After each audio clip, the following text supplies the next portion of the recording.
And yeah, studying Icelandic through Swedish is pretty much like studying Swedish through German, but reversed. Because Icelandic, I mean, I said Swedish is German simplified, which is like kind of true. Because Swedish has more German loanwords than Norwegian and Danish, if you didn't know. But Icelandic is literally Swedish traditional, right? Icelandic is very similar to Old Norse, and Old Norse was literally, the ancestor of Swedish, Norwegian, and Danish. So it is like Viking traditional versus I speak Viking simplified.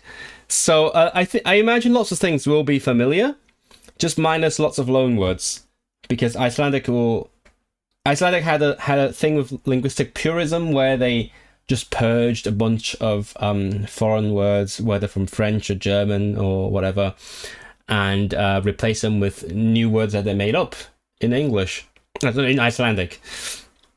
So those words will be unfamiliar, but I think Viking words will be familiar.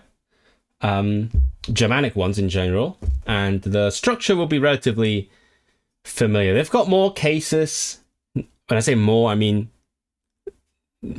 more than zero, because Swedish has zero. So they've got cases, they've got lots of declension, they've got the endings change, but like nothing too scary for someone who speaks Polish. It just takes time. The annoying thing is probably because Scandinavian languages have a thing where the definite article is at the end. So instead of like the boy, you stick the at the end of boy, and it's like boy, one word. So guy in Swedish killer, so it's killen with the n at the end. What is boy? I don't remember the word for boy. I remember the word for guy, because that's what we talk about. Like girls will be tjejer, tjejerna. What a flicka would be like an actual little girl, not like my age kind of girl. I know I say guys and girls, but not boys and girls.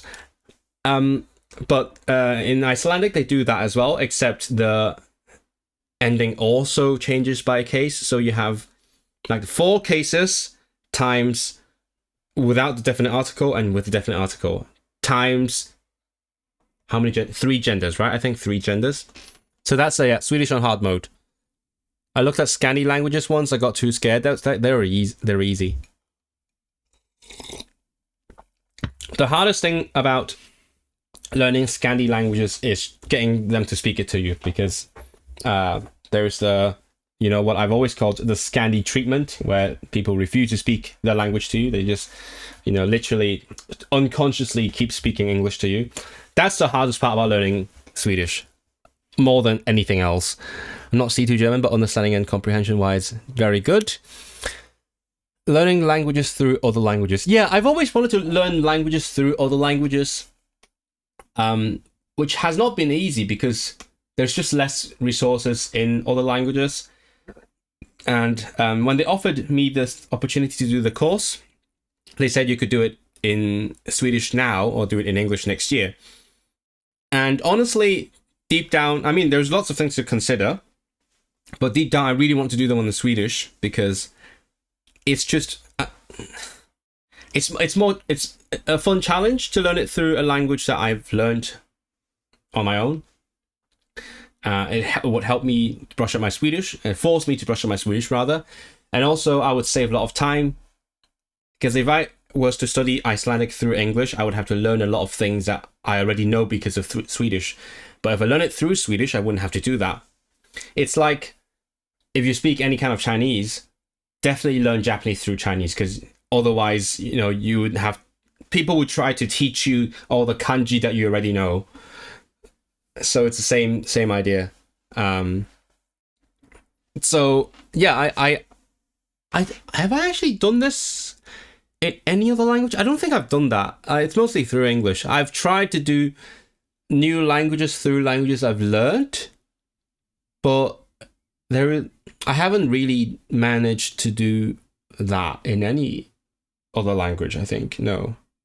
I mean, unless you count trying to learn Hong Kong Sign Language through British Sign Language, which I have not officially started doing yet.